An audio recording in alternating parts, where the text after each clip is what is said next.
Hello to everyone.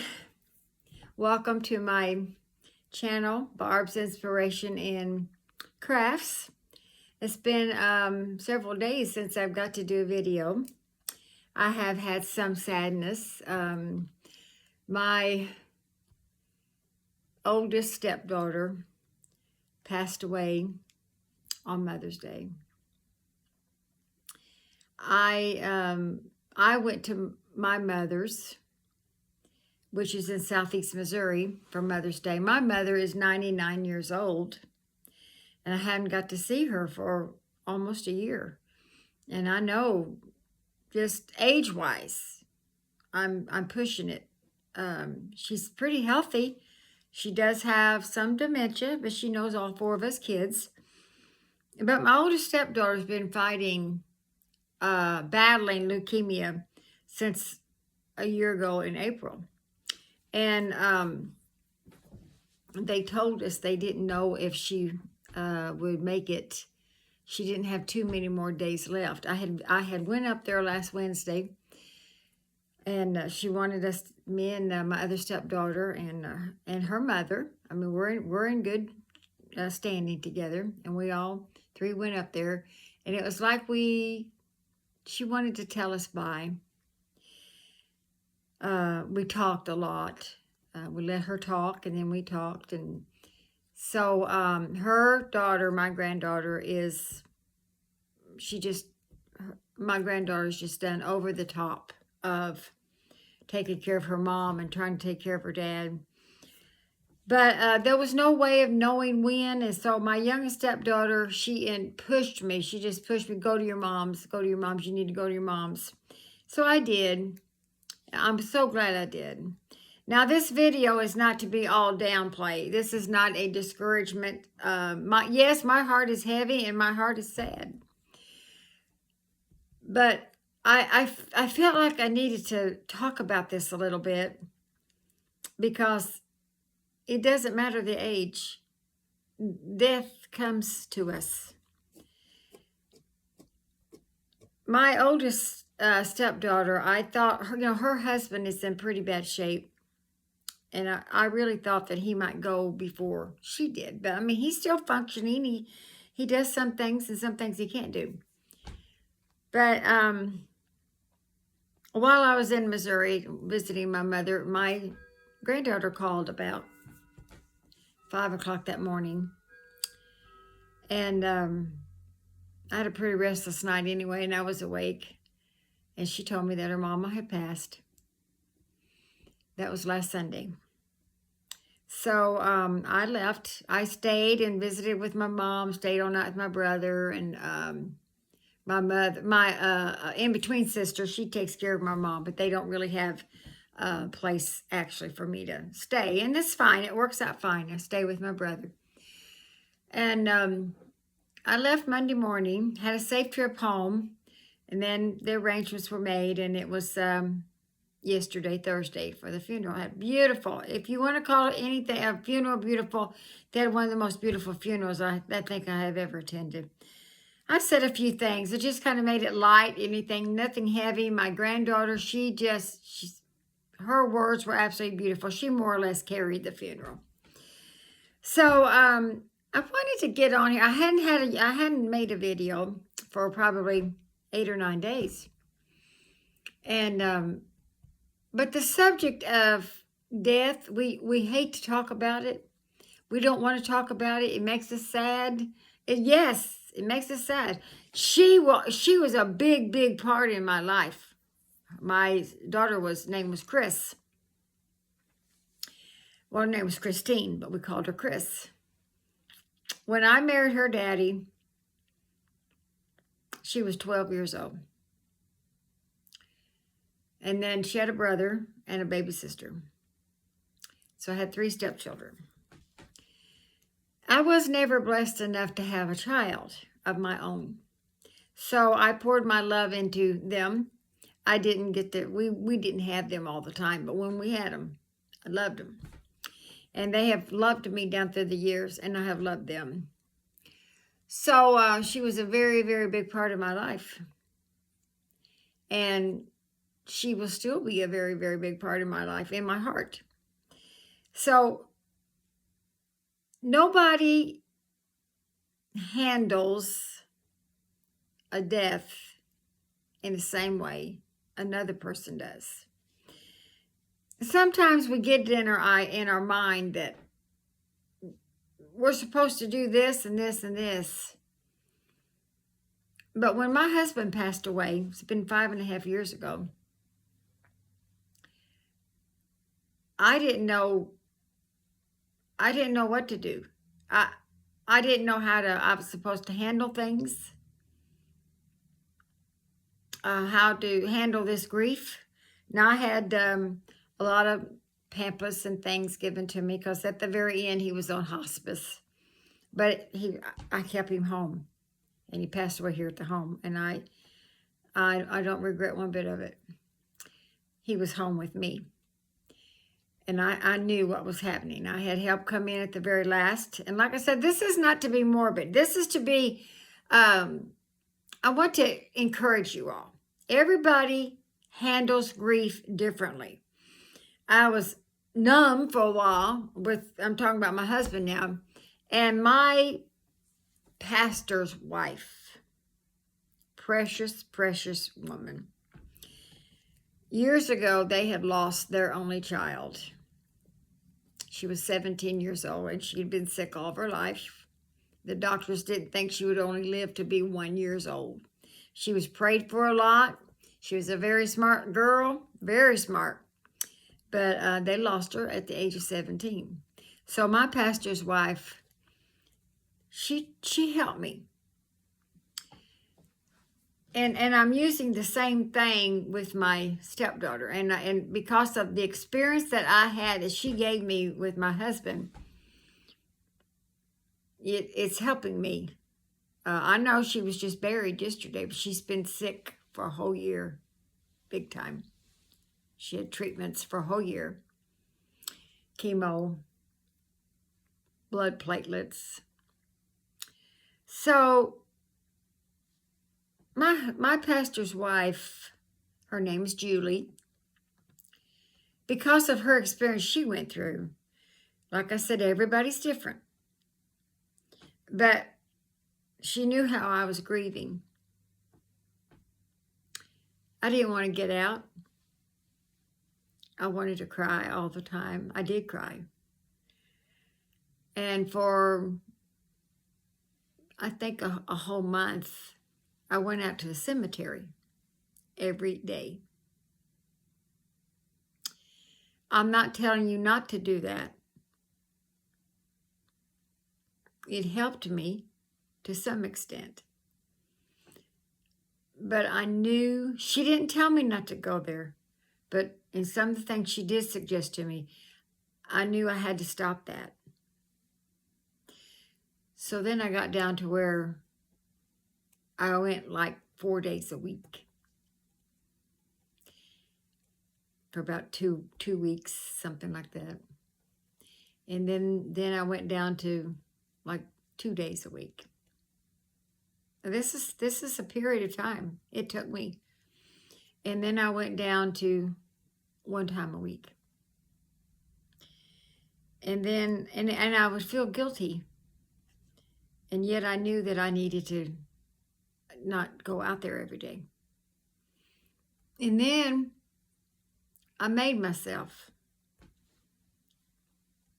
wait a whole month. I did that. So then it's been, like I said, it's been 5.5 years. But during this process of time, I gradually just went here and there.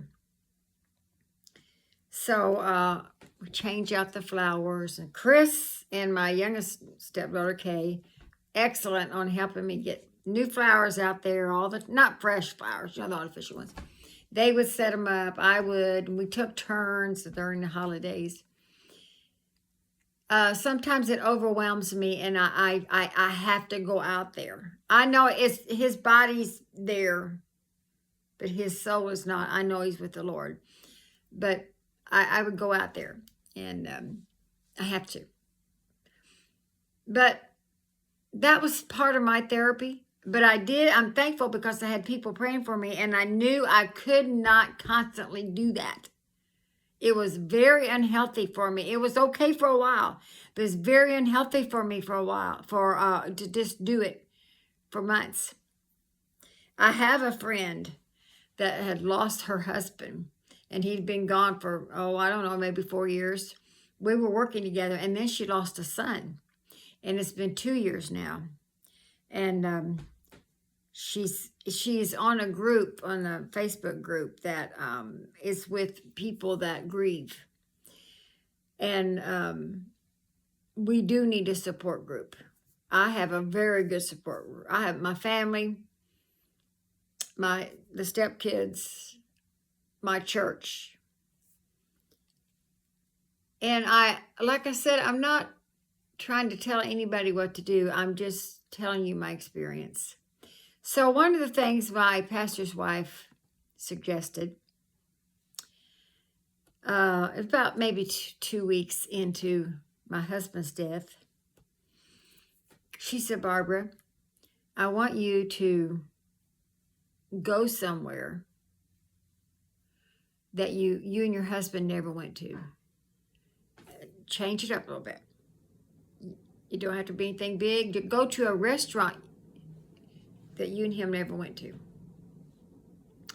Go to a fabric shop or store you never went to. Go to a museum that you've never went to. Just change it up. So I thought, well, it sounded good, but that's not going to help me. Inside I'm thinking, that's not going to help me. But I did that. I went to a couple of restaurants. Well, they were just carry-outs. But I didn't want to go in a restaurant and sit there by myself. But I got some different food that I normally didn't eat. It was delicious. And I tried some different coffees because I love coffee. She also told me that I needed to walk. And anytime I wanted to walk, let her know she'd walk with me. But I didn't really want to get out much. I hadn't went back to work yet. He passed away in October.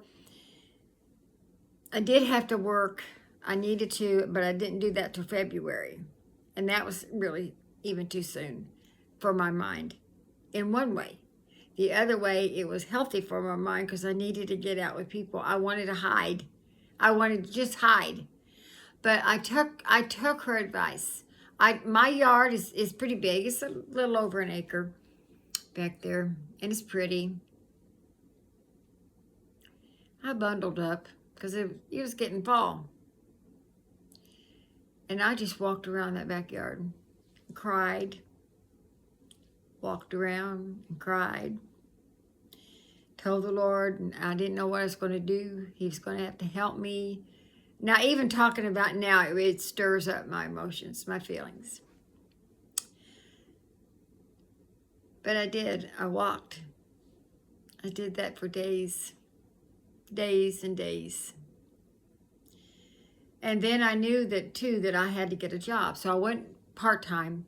Well, I thought because I'd helped my husband so much in all of his physical needs, that I would, maybe I would just go ahead and work as a caretaker.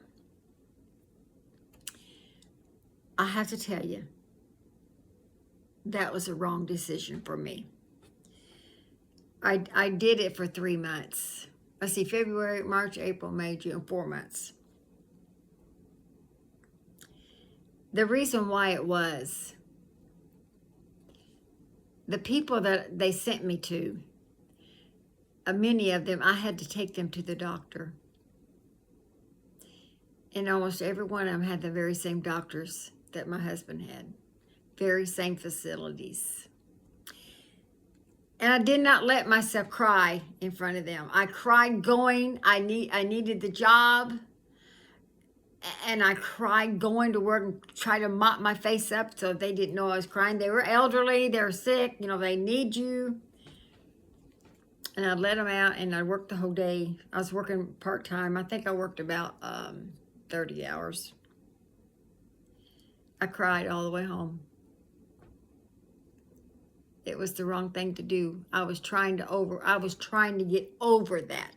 So that's one thing I'm trying to advise and help. Now, if it's a natural thing for you, because, I wasn't into that other than helping my husband.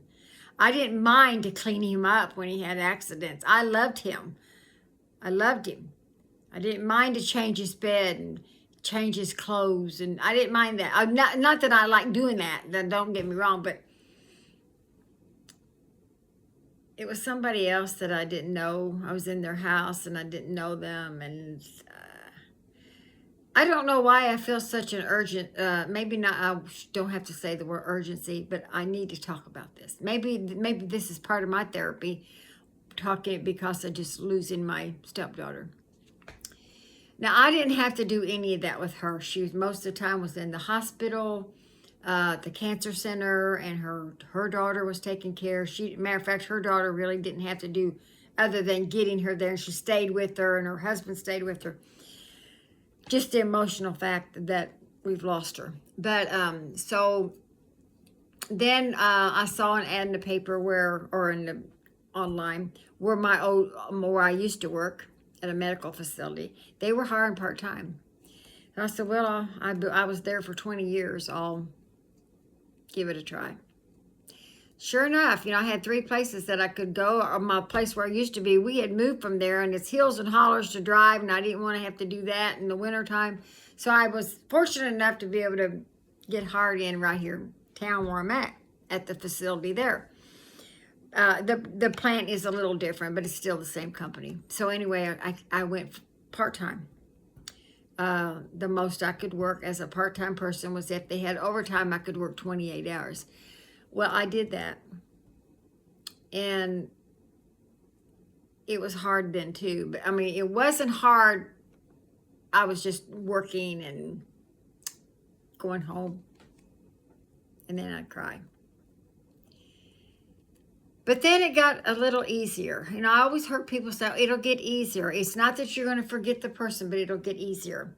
So it did. But I'm still having moments. And then the loss of my stepdaughter, which was my husband's oldest daughter, a lot of things have come back to my mind. But of course, that same year that I went part-time, I went part-time in June, and that year, November, I went full-time because I needed the insurance and I needed more finances. So now I have been there for five years. So since then, and I have gained a lot of territory. It's been a process. Whatever you may be going through, you may be facing the fact that you're going to lose your loved one. I feared every day when my husband was alive.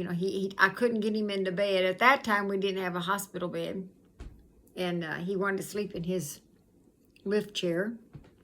He did that for months. I slept on the couch. I didn't go to bed. He needed me. And I still have, those flashbacks, and I still have moments. But I almost forgot my thought there where I was at. But but those things that, if you are, that's where I was at. If your loved one, whoever it may be, is possibly, unless a miracle happened, which I do, I'm a firm believer in miracles, unless a miracle would happen. I mean, we could still all go before our loved one would. We have to prepare ourselves as much as we can. But I cannot tell you that I was ready, that I was prepared. Death is the hardest thing any human can experience with their loved one. And because there is so much death every day, unnecessary death of violence, the poor families that go through that, I don't know how they do it. And people that are sick, we don't know when the day, we don't know, and nobody knows the day or the hour. But I want to lift you up and tell you that the Lord Jesus, knows your heart. He knows your sorrow. He knows your care. And as much as lies within you, to pray and ask the Lord to help you. That is my hope. And to see, that's another thing. I knew that my daughter was the Lord's. She believed in the Lord. So I know, even though this leukemia, so she had, it looked like it won, and it did because it took her life. But she got the victory because she lives again, because she belongs to the Lord. My husband belonged to the Lord. He was a very godly man. And even though our heart is broken because we don't have them here on this earth, they live again. That's my hope. And I pray that it's your hope. I want to encourage you all to know that any of you out there that are suffering, you're just about at the edge that you're about to lose somebody, or you have lost somebody, or you're still going through a grieving period. I pray right now in the name of the Lord Jesus. I pray for you. I'm not anybody. I know I'm a child of God. I know I'm a daughter of the Most High God. But for what I can tell you, I pray for you right now that the Lord lifts you up, holds you tight, comforts you, gives you that stamina that you need, the courage that you need, the strength that you need.